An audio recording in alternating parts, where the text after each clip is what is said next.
For more on this, joining us live now is the Independent MP for Mackellar, Dr Sophie Scomps. Thank you so much for your time. We appreciate it. I know you introduced a safer e-bikes bill into the Parliament a couple of months ago.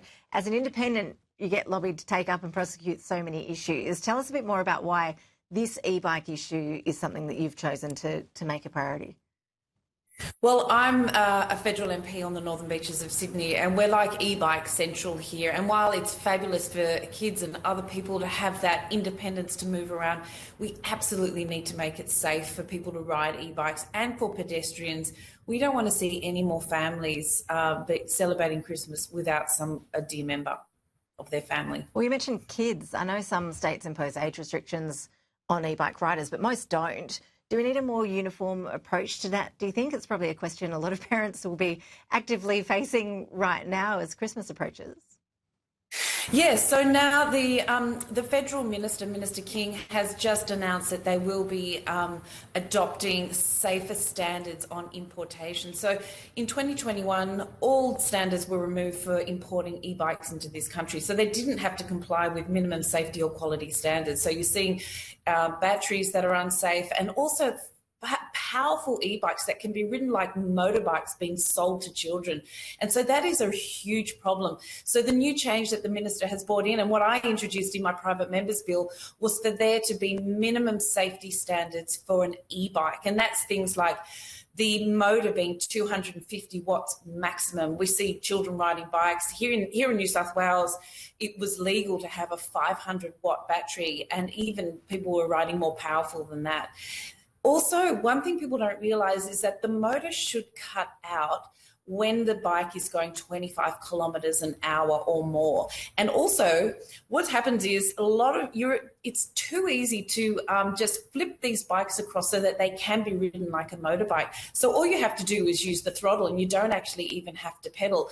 But people need to know that that is not legal. That is a motorbike that you're riding. So if you're riding a motorbike, it has to be registered, you have to be licensed to do that, and they have to be insured. So people need to make sure that they're riding an e-bike, and that has all sorts of minimum standards about speed limits, power of the battery, and whether it can be tampered with or not to go faster.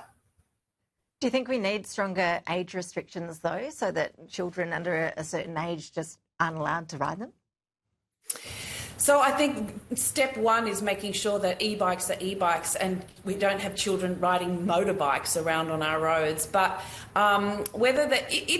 we need to make it safe for people to ride these. I mean, children can ride bicycles, and if these are compliant with the minimum safety standards, and I think children should be able to ride it. But the other major and serious issue we have is that we just don't have the infrastructure to support people riding safely. So this poor person who has died in the city, was there a safe, separated cycling path? Australia is just not investing in the cycling infrastructure that they are in Europe. We're spending a minuscule amount. I think there's an active transport federal fund over 4 years that would probably build around 50 kilometres of cycleway. That's nothing compared to what Europe is investing. And you see what the transformation of places like Paris and London. They've been heavily investing in cycling infrastructure for over a decade now, for a long term, and Australia is way behind on that.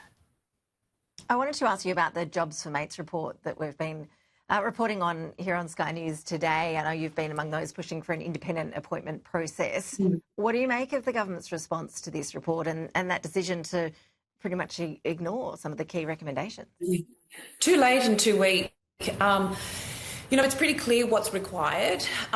There is a perception that there's this Jobs for Mates culture in Canberra. We saw it really grow under the previous coalition government. But people want to be able to trust their political system and trust their democracy, and what that requires is an independent appointments process. So what the government has proposed is a framework. It is a baby step forward, but it's not nearly enough. And what we need to see is legislated changes for independent selection panels. And when I say legislated, put it into law, so it has to happen. Even Linnell Briggs, the former Public Service Commissioner, said that unless we put this into law, it's unlikely to change the culture. So it's really disappointing that the government's just put forward a framework of principles and hasn't put this into law. We saw the Finance Minister, though, saying they didn't want to rule out people who were qualified for these sorts of roles just because they'd being a politician, for example, politicians often need to go and get a job after they leave Canberra. Did you hold any concerns around that, around maybe unfairly ruling people out who are qualified for these roles? I think absolutely politicians would be highly qualified for many of these roles, but what people want to see that there is a transparent process, that they are meeting those criteria, that they do have the right expertise, and that they're doing it fairly. And so and doing it at arm's length from the minister. So we know that it's not a job for mate, that it's not a reward for loyalty, or it's not to drive a particular political agenda. People need to have a great deal of trust in our democracy, and having an independent process that is transparent is really important. And that doesn't mean politicians and others can't apply for these jobs, but they need to do it transparently so that there is that level of trust rebuilt into our democratic system. And we see democracies around the world in decline. This is a really important piece so that we do underpin our democracy with a great deal of trust. We are lucky in this country. We have a great democracy, and we just need to make sure that we strengthen it at all in any opportunity we can. But there has been this culture, particularly over the last in the last coalition government over that decade, where there were increasingly a number of jobs for mates appointments, and that really doesn't help our democracy. Sophie Scomps, appreciate you making the time. Thank you. Thank you.